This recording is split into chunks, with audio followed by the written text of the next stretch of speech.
Welcome to the Japan Business Show. My name is Eric Ahoner, and today I am talking to Hikaru Yamauchi.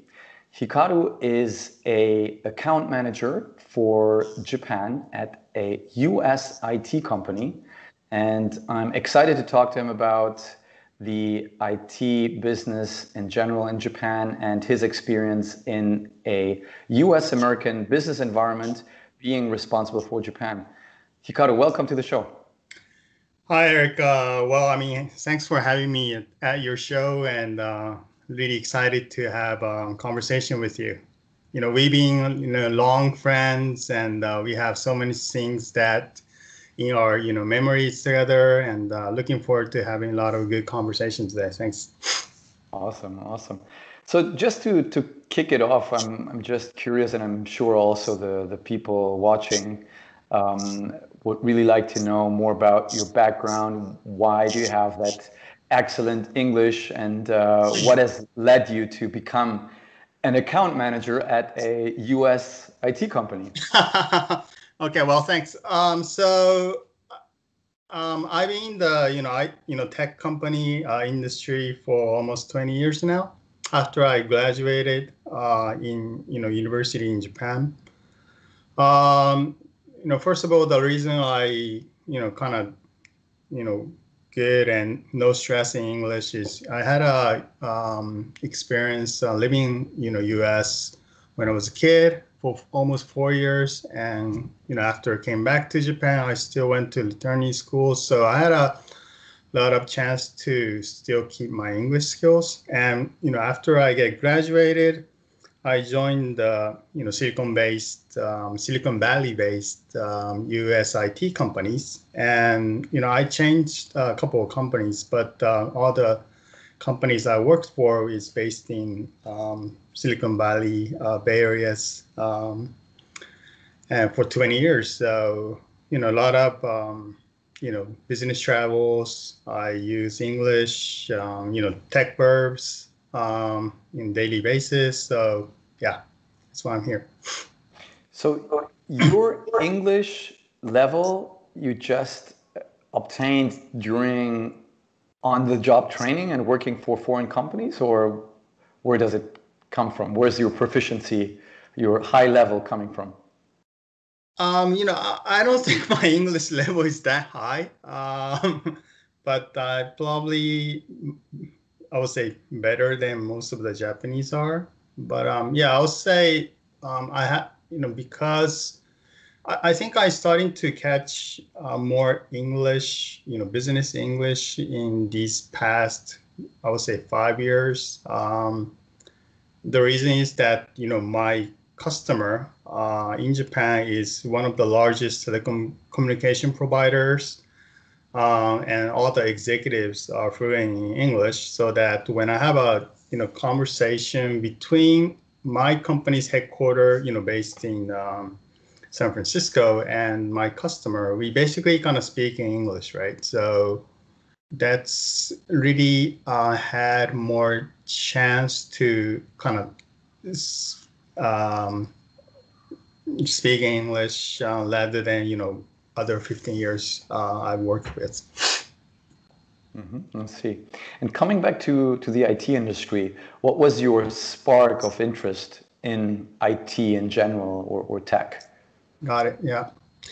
So the I again started working in the tech companies 20 years ago, and I had more choices. Many, like most of the Japanese companies. There's a lot of good manufacturing companies, trading, finance, all that. But when I was doing a lot of job interviews when I was in college, all the people in the industry was saying, next 10, 20 years will be IT in any segment, in any industrial segment. So back in the days, I didn't had really specific interest or choices that what I wanted to be, so that I thought, maybe I can just go to IT and look since all these IT companies have a chance to work with multi-industries, it's much better to go on the IT side and look more things in general. So that was the initial reason I chose to start working in the IT companies. And after 20 years, I mean, if you look at, just name it, like, Apple, Google, Facebook, whatever. I mean, a lot of our daily social life, a lot of IT techs are really coming into our living. So, working in the, same industry, but it's still, I have more exciting days for almost 20 years now. Got it. Got it. Yes, definitely makes sense to jump on the train where the industry is most promising. And I think you definitely made the right move. I think everything around us right now, the most successful companies certainly are in the tech field right now, and the most exciting startups as well. Yeah. So coming back to the experience that you told us that you have worked for 2 decades in foreign tech-related companies. What were your challenges in the international business environments that you have work experience in?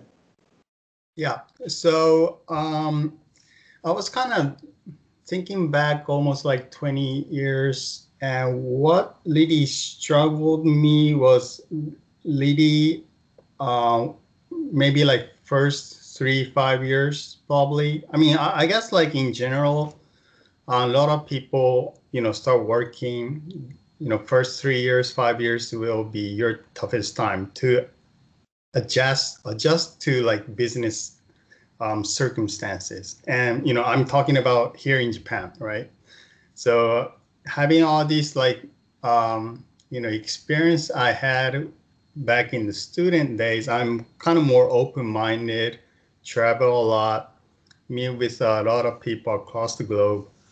I felt more narrowed kind of view. Even I was working in U.S. company, I was working in Japan office. So all my colleagues are more open-minded, but if you go to like customers and having like, conversation in English, and I could see they're not looking at me as like, I would say pure Japanese, but we call it kikokushijo, the returnees. So that was kind of initial barrier I had, and a lot of I would say business habits we have still in Japan. That was really like the gap I kind of struggled back in the days. I see. So it was difficult to adapt to the Japanese business manners since you had so much international interaction and experience gathered already working on the Japanese market with traditional Japanese customers. Mm-hmm. It was challenging to adapt to all those Japanese business manners, the business culture, and what comes along with it. That's Yeah. very interesting. That's interesting, especially because you are Japanese, but as you said, like a returnee kikokushijo, that you had that difficulty to readapt to the culture where your origins are from. Very interesting. And what do you think is the unique skill that made you successful in the end in what you're doing and able to adapt to the business culture and the Japanese environment that you are working in now, and obviously for 2 decades, so you have been successful at that. So what was the skill that made you successful at that? Right. So, again, I told you about what I was struggling for, like, first 5 years. After, became, spending like 20 years, actually, it was a struggling days, but most important 5 years, meaning that I actually had, I had actually had a chance and opportunity. If you kind of look at on the positive side, spending 5 years struggling, but I I was able to adjust to these, Japanese, I would say, business customs, right? But I still kept my personal, I would say, value or interest. I still wanted to kind of keep my English skills as well. Wanted to still have an open, more minded to kind of gather all these informations. So that I would say having my personal skills when I had in the student day, that actually pushed me more stronger, after getting to a senior level. So I both have adjustment to Japanese culture and the custom, as well as I have a ability to kind of look at things more overseas and use English skills, whatever. So that both skills kind of made me more to the higher level, I would say. That's very impressive. Since you have such a deep experience in not only the Japanese tech world, but also the US tech world, and from my understanding, you've been traveling all over the globe. I assume also you had traveled to Europe. What is your impression of the current status of business of the, let's say, I know it's very broad, but let's just say tech industry at Yeah. the current stage? My personal impression is, of course, due to COVID, there is a huge push towards more tech, more digitalization, digital transformation, especially in Japan, that used to be a very paper dominant economy. So you used to always, you needed to put your stamp on a document for confirmation, a so-called ringiseido or circular letter. Mm-hmm. All that has changed.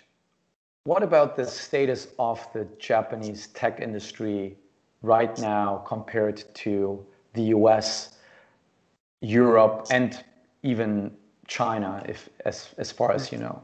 Mm. Got it. So I guess I would say there are certain ways you can kind of take a look at. So for instance, like, my company is roughly like 10 billion US dollar business with, 30,000 employees across the globe and having all these, offices, across each, countries, meaning that, if you're working in the even you're working in the tech companies, the difference is whether you're whether you're working at global tech companies or more like local tech companies, right? So if you kind of think about working in like global companies, not in the tech, but telecommunication or many like manufacturing companies, I guess it's more like you have to have this the view of I would say global standardization. For instance, like in the tech plus telecommunication, we have all this 5G momentum coming up in within a couple of years. That will really change our lifestyle and the way of the enterprise business, right? So these kind of a level of the conversation is really, it doesn't matter whether it's from Japan or US or Europe. It's kind of common discussion areas that, all these global standardized, tech platformers are looking at. And all these like, paperworks, uh, all these like digital transformation that for instance like Japanese company must do is more applied to Japan domestic market oriented business like government. So there's really it's kind of, it's not simple, Japan or US or EMEA. I would say it's more global company or more local business oriented companies or organization has these differences in terms of adoption of technology and IT.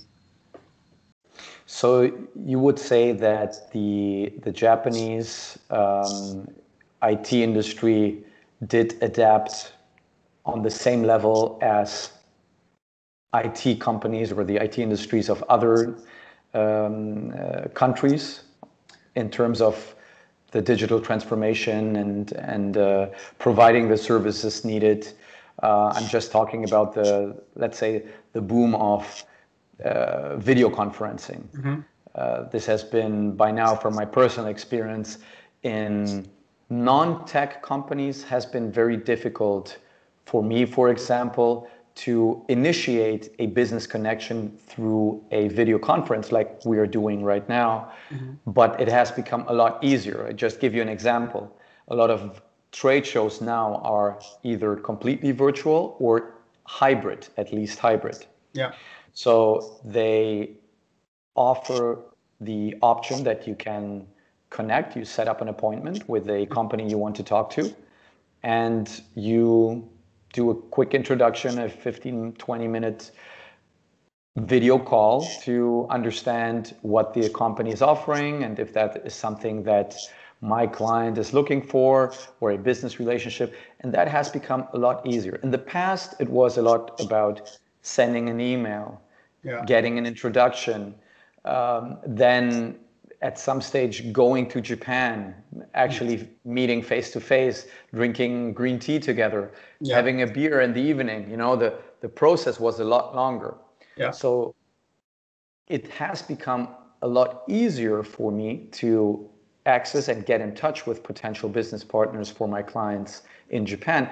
But at the same time, since trust is such an important aspect, not only in Japan, I mean, it's everywhere, but in Japan as well, because it's all about long-term relationships in Japan, it has become more difficult because trust is obviously not as easily established over a screen or a casual, more or less casual. Right. I know in Japan, no meeting is actually really casual. It's always a little bit stiff and serious, but that's okay. That's how it is. But in the end, it is still a lot more difficult to establish that trust that you usually would establish if you made the commitment, showed that you paid for the business trip, the hotel, went to the office, had a drink in the evening or a dinner with your business partner. So my question is, do you think that Japan has to cope with that situation, to be on the same level as, let's say, US tech companies or Chinese tech companies?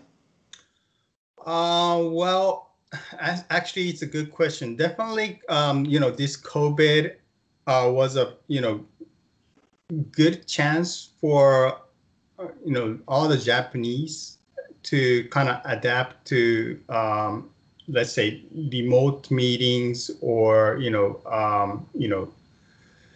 I mean, we basically cannot meet physical, so that, digital from the perspective from digital transformation, definitely this COVID was a positive chance for Japanese to adjust to these circumstances of virtual meetings, right?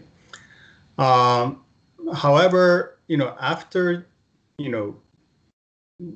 COVID is over, maybe we go back to like normal Japanese old days, or maybe we're going to seek for a more efficient hybrid model. For instance, like not only Japanese company, but even my company in the US are also saying the same story.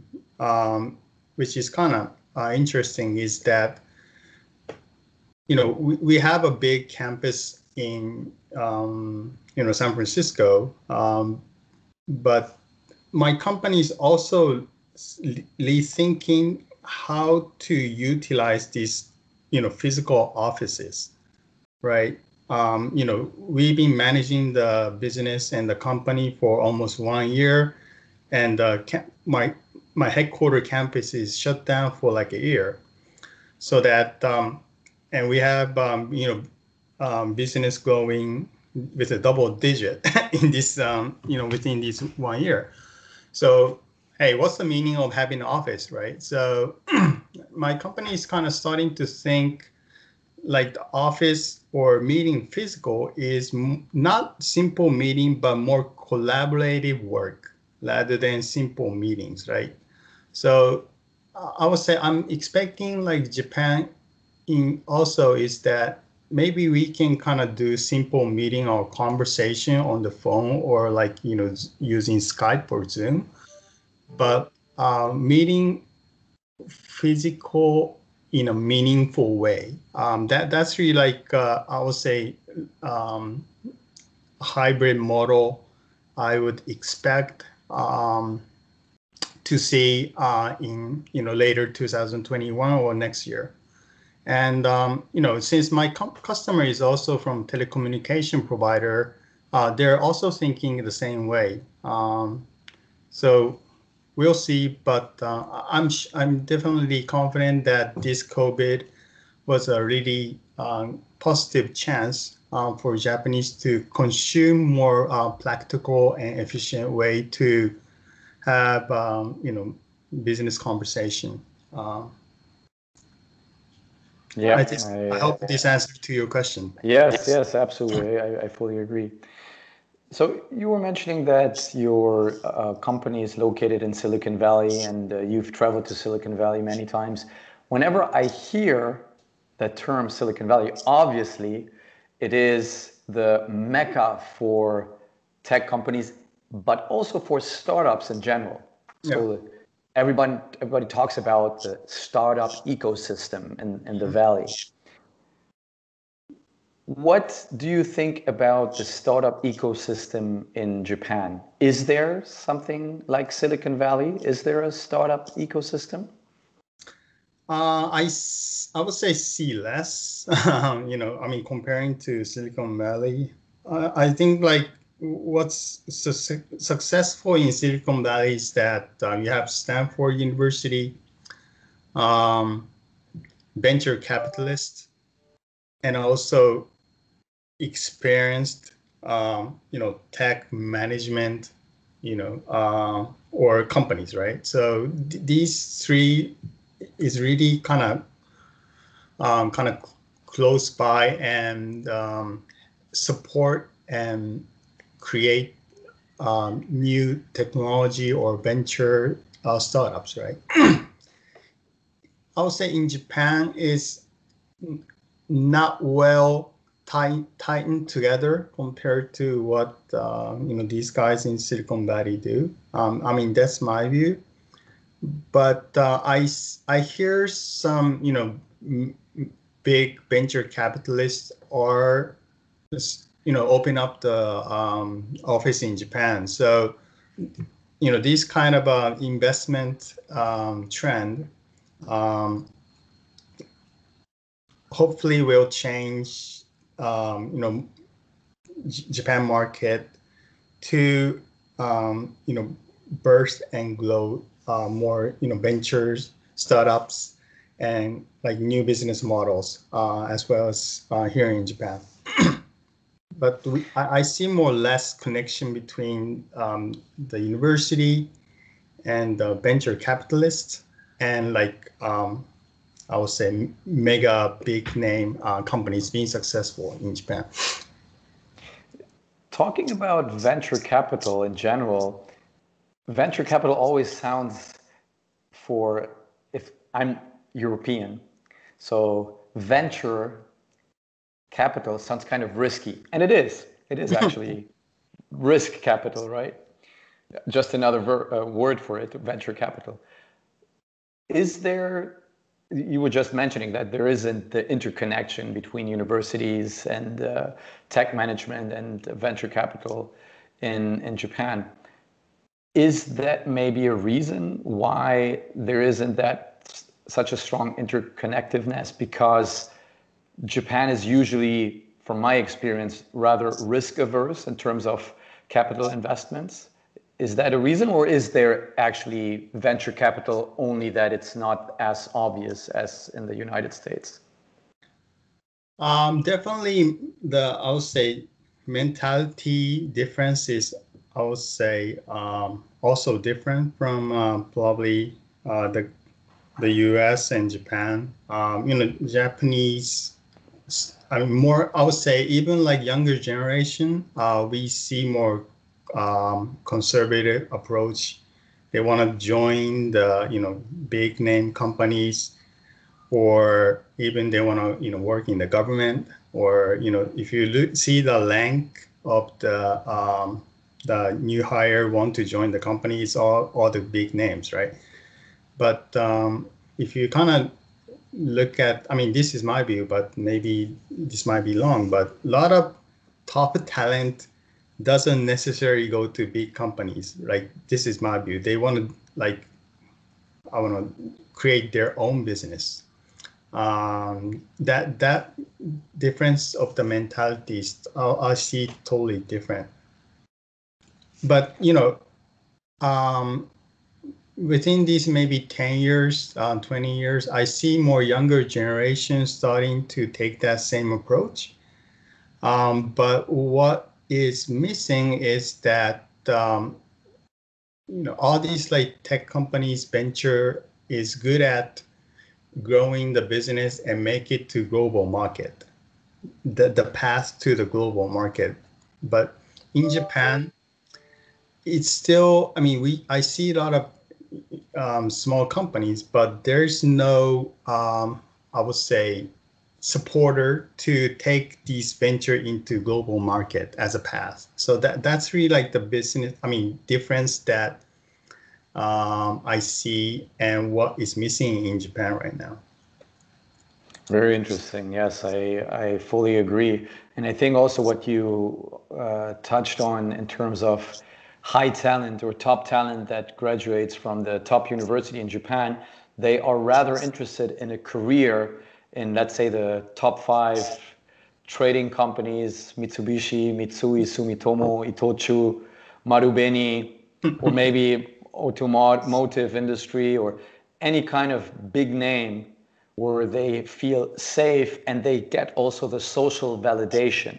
Yeah. Because the moment they say, I'll start my own business, this is something that is cool in the US. So you say you start your own business, you start your own tech company, or you have a startup. Just saying you have a startup, it's considered as cool. It's like people perceive it as, oh, wow.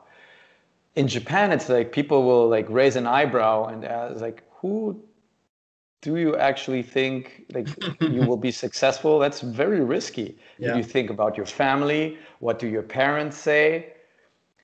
So this is, I think, it's true. Yeah. It's a totally It's different. Still, yeah, it still exists. That kind of the view, it still exists, unfortunately. Yeah. Yes, that's true. But So it's getting less. we talked about startups. It's getting, yes. Yeah, it's getting less. It's just I would say the gap of the generation. True. Yeah, and I assume the generation that is now abroad, that is studying in foreign universities, and then they come back and they see what is possible when you have a different mindset. That they bring this back to the US and to Japan and implement that into the Japanese economy. People like you, for example. Well, yeah. So. And also, like, these big giant Japanese manufacturing companies are, really starting to struggle.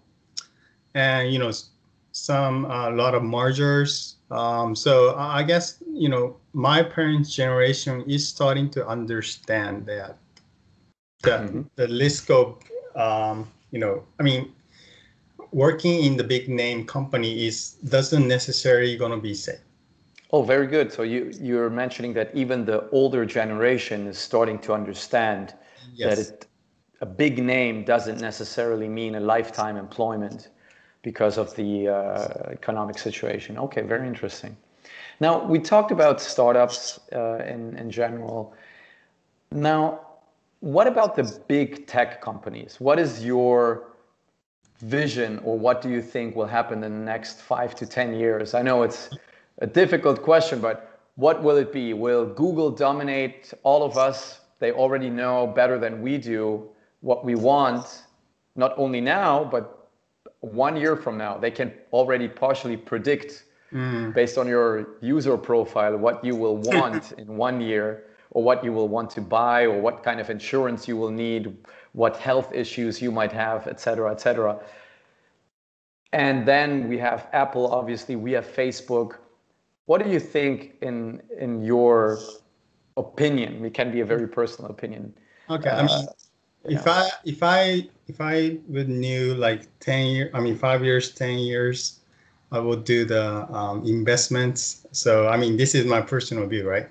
But my take is that within these, looking at these 10, 20 years or the past, what tech companies is good at, or like have done, is kind of disrupting all these existing business models.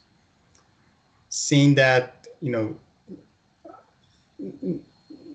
IT, the influence of the IT or tech is not this Windows laptop or Mac PC. That really kind of extended to telecommunications using iPhone, or conversation like what we do right now, even hotels or commerce, and a lot of kind of expanding and influencing to existing business. And apparently they have taken that music or books, right? So that momentum or that shift will probably will continue for next 5 and 10 years. Um, Maybe like, let's say, maybe automobile industry, or um, there are so many large industry from tech side, which is really potential market to go in and chase after. So I think that as much as people get dependency on the IT or tech, that will really more influence our lifestyle and the non-tech industry to get influenced from the tech. That's interesting. So you think the influence that of all the technology that we have around us will have also an impact on non-tech industry? Do you mean that because people will start craving having more personal interactions, more human touch experiences than just to have a screen experience, a virtual reality experience, or whatever it might Okay. be? What I meant was, let's say for automobile industry, um, I think like there's going to be Apple Car or Google Car or whatever IT tech company will Okay. fit that industry, right? And the point you are mentioning is also, I see the same story. Is that there's going to be the people will be um, taking other choices, and they want to spend more physical time to take your balance between tech and your physical world, so that let's say for instance, like in Japan, I see more younger generation re-innovate the old Kyoto houses and turning like craftsmanship craftsmanship yeah, Yes, yes. that's coming really the boom. People are starting to see kimono again, I think these kind of younger generations, the mind, I think that really comes from the balance they want to take from these, tech and more physical history, old fashioned. So I think there's going to be a both. But in general, I was talking about how IT will influence, meaning that they will take much stronger influence in certain industry for sure. But we they but that will also create another importance of the physical world. Understand? Yes, I agree. Yeah, yeah, yes, and I mean nowadays you look at what happened with with the electric car market, which I think 10, maybe 15 years ago, nobody would have expected what Elon Musk has done. And now Apple also trying to get into the market. So there certainly will be a expansion of tech companies into all currently non-tech fields, and the expansion will continue. Yeah. So allow me one personal question. I'm very interested because you're very successful in your business. You've been an account manager. You have traveled the world, and I know you've always been curious and open-minded. What belief, behavior, or habit that you adopted in the past 5 years have most positively impacted your life? Well, good question. So, I spend a lot of time and a lot of time in, of course, in, tech industry. And as I explained, we have the tech industry in general has a lot of influence in our society, right? Meaning that these technology must work in an appropriate, light manner. And we have this term in my company called Tech for Good. So that there's a lot of, positive and negative side of, technology in general. But I want to personally spend what I do in my work and my personal life, want to do something good for the society. So that was really my mindset I have on my business side as my personal life. So, all these products I'm, treating, whether these products or technology is really good for the society or environments, this is really like important mindset for me to choose what kind of work I will work and utilize my skills in the tech environments. Great, awesome. And now, since you do have that experience of both worlds, the US working for a US tech company in Japan, what advice would you give a US tech company that wants to do business with the Japanese market or with a Japanese business partner? Whoa, good question. So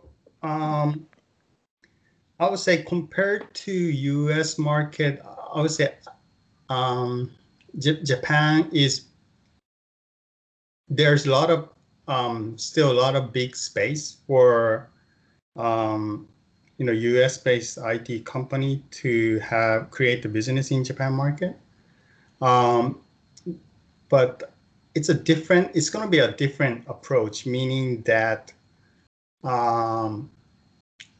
lot of, I would say, we call it end user, like enterprise companies. They most of the case outsource IT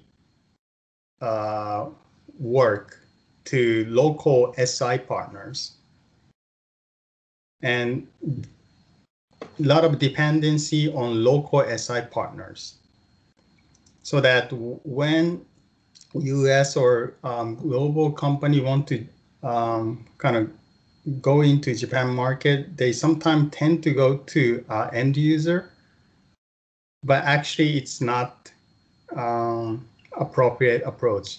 You should go to local SI partner to partner with them and do this collaborative GTM against the enterprise or the end user market. Allow me to ask, so SI is software integration? System integrator. Sorry, system integration, okay. Yeah. System integration, and what was the other abbreviation, CGM? GTM. GTM, yeah. Yeah. Sorry, say that again, please. Go to market. Oh, of course, go to market. Got it. That's very, very valuable information. So it's not about really focusing on the end user like it is usually in the US market or maybe also in other Western markets, but there is someone in between before going to the end user. It's kind of like, from my experience, it's a trade company in Japan, right? The trade companies are very, very famous. Exactly. So they take the responsibility for quality, for delivery and everything, and then it goes to the end user. So you usually, as a foreign company, you would go through a trade company that would then go to market for you, and you wouldn't do it directly. They would adapt to the customization, localization of branding, and so on and so on. And very interesting. And funny story is that these system integrators are from Itochu, Mitsubishi, Mitsui, and all these subsidiary of these major trading companies.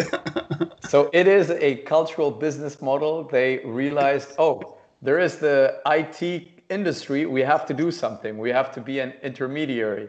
That's very interesting. I think in the US, there's a very strong mindset it's called to cut out the middleman to save cost. But in Japan, you don't think about cost that much. And I think if somebody really thinks about the mindset and thinking and culture of Japan, is the avoidance of risk. Exactly. So you would rather pay a slightly higher margin to a middleman if you know that you're guaranteed a certain quality level and certainly, let's say, delivery time or whatever you're looking for, depending on the product or service, than to take the risk and work directly or purchase directly from a foreign company. And that doesn't matter if it's a physical product or if it's a SaaS, software as a service. It is the same concept of risk aversion of the Japanese consumer, be it B2B or B2C. Yeah. Exactly. Very well. Thank you so much for that insight. I think that's very valuable, especially for US tech companies that want to go to Japan and are watching this. Now, my very last question.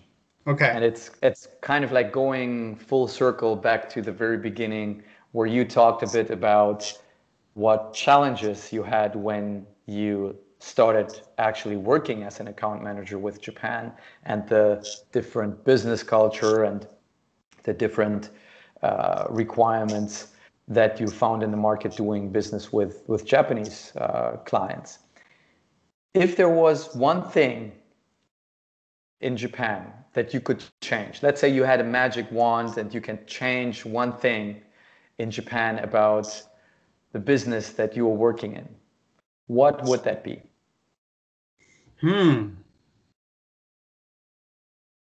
Language. Very good. That's also something that we talked in the very beginning, and it's a big obstacle. I might be wrong, but what one of my Japanese friends told me was that 70% of Japanese, even if they speak some English, they don't really want to speak English. Exactly. So that's the reason I'm saying that. I'm saying language because they still a lot of Japanese actually can speak Japanese. I mean English. However, they don't. They kind of take it differently. I mean, you're English speaking person and I'm not. I mean, actually they can speak, but there's this mindset. Everything comes from this mentality that, Japanese always want to be 100%. It's a culture of perfectionism. It Yeah, has to be perfect or it's nothing. nothing. Yes. So that's it actually, take time, right? So just change the language then. Very good. Very good. Hikaru, thank you so much. I very much appreciate your time. I think you gave us some really great insights into the IT and tech and even startup ecosystem in Japan. And again, it was a pleasure to have you on the show. And thanks again. Thank you, Eric. It was a pleasure meeting you, and it was a good time speaking with you. That Thank was you. the Japan Business Show. See you all next time.